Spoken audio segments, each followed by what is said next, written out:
people will call the city or the chief, say, hey, you know, there's reckless speeding on our roads.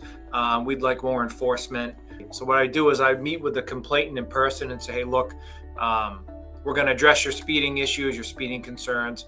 What I'm going to do is conduct a traffic report using our new technology from All Traffic Solutions. I'm going to set the little device, the box, there for approximately a week. I'm going to come back, grab the box, download the data, do up the report, and I will share the results with you.